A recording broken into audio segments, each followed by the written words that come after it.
Greetings and Hotep. It's 2:01 p.m. Today is Friday, January the 26th, 2024. I'm still thankful to be alive. I'm here in Tampa, Florida. Aileen Dorothea Atkins. I got up today and I said, let me call and check and see if I'm alive or dead, legally speaking. So I reach out to the vital statistics in Jacksonville, Florida. And whenever I use this phone, I never know whether I'm talking to the hacker, someone who has cloned my phone. And when they clone your phone, when your phone rings, their phone rings. My brother, when we were living together at 6010 North 32nd Street,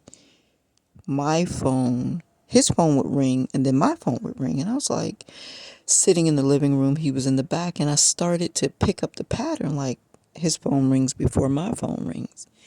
And I noticed it, but I didn't know anything about cloning of phones back then. But now looking back, he was cloning my phone back then. I'm going to contact the U.S. Department of Postmaster again and see if there's any way I can figure out how to repossess my mail. If I get a new P.O. box and tell people to send me things to the P.O. box, I go to the P.O. box, there's nothing in the P.O. box, which means they have gone and forwarded my mail somewhere else. So me not being able to get my mail means I have no life. Basically, they get all checks, they get all bills, they get everything. And many pots of money should have reached me, and I have received $0. Not only that, they might have even reported me as dead or missing, staged a death. And I'm just basically trying to track down the truth. So this morning I've contacted the FBI, and they said she can't tell me whether there are any active investigations concerning my name. She can't tell me if they have recouped any of the funds from the Cash App with Galvin Emisibe, where Sherry Williams sent money to his account for me. He said he didn't get it. So because he told me he didn't receive it, I thought, well, let me get the FBI involved and have them investigate and find out where it went. Then the phones turned off, the tablets turned off, which he was paying. He said Yahweh told him to do this nice service for my girls so that we don't have to run around to the libraries to use Wi-Fi. So they were like $10, $20, $30, $30 for 3 tablets added to his phone bill with Metro PCS. So when the phones went off, we went and started our own account. March 12th, 2023. That would have been a year ago. Almost a year ago in March. And we've had troubles ever since. Yesterday I found out that Melanie Morales was on my account. I changed my phone number a couple of times.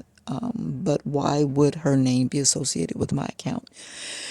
And for 3 months, we didn't get our affordable connectivity program discounts. So a lot of people just feel like I can take advantage of her because she's not going to do anything about it. And they don't know that 20 years of activism has pretty much equipped me to deal with a lot. I don't live in my activist self. I don't talk about my years of activism. So people meet me and they don't know that. The way we are living now, kind of like on the bottom, because of the illegal eviction from 6010 North 32nd Street, Tampa, Florida, 33610, my childhood home, by a fraudulent company, A Plus Properties. They evicted me with an illegal detainer, which you only use when a person doesn't have interest in the property. My mom left 6 properties to 4 children and said share equally. But my greedy brother Anthony and the siblings were with him too. Ava and Albert were with him. Mom said don't sell the childhood home. They decided to sell it. They knew I would never sell. So they found a way around me by, I'm alleging, illegally marrying me to somebody without my knowledge. When I say illegally marrying me, that means they got somebody to pretend to be me to go to the court, get married. That person signed over my property to my brother, and then they just collected whatever was due me because I'm legally dead, right? So I send my daughter Abby down to the house to grab some things we left at the neighbor's house, the Hamilton house, across the street. I'm mixing stories, so hopefully you can discern. And she saw a funeral car at the house. So they could have even pretended that I died at the house. If you have enough money, you can buy any reality. So that's why I'm trying to find out if I'm legally dead or if I am still alive. They may have reported me as being dead or missing. They may have collected an insurance policy after staging a death for me. I don't know what these Christian fraudulent hoods have done. These are professional people, and they go to church. They call themselves Christians. They are deacons and missionaries and usher board members, but they're very corrupt.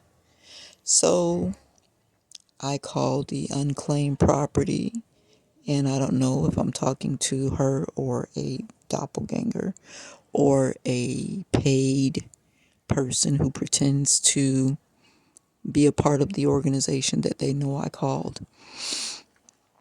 She said there's $1.90 for Aileen D. Atkins.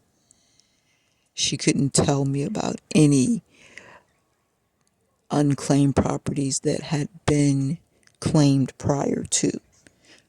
They stole out of my book bag and pretended to be me and went and claimed property that was for me. So she said they're open from 9 to 12 and call back tomorrow. I said, well, tomorrow's Saturday. Do they work on Saturday? Oh, yeah. I don't know what I was thinking, so you can call Monday. So she's probably not even a real representative of that organization. Then I called Vital Statistics. Vital Statistics, FBI, Tampa, Unclaimed Properties, the Treasure Hunt Place, Department of Financial Services in Tallahassee, and one other number that I will not disclose. So I'm cooking with Crisco here. We'll get to the bottom. We'll get to the thick of it soon enough. I've been listening to The Alchemist, and I'll do a segment on her. This is kind of like a business update.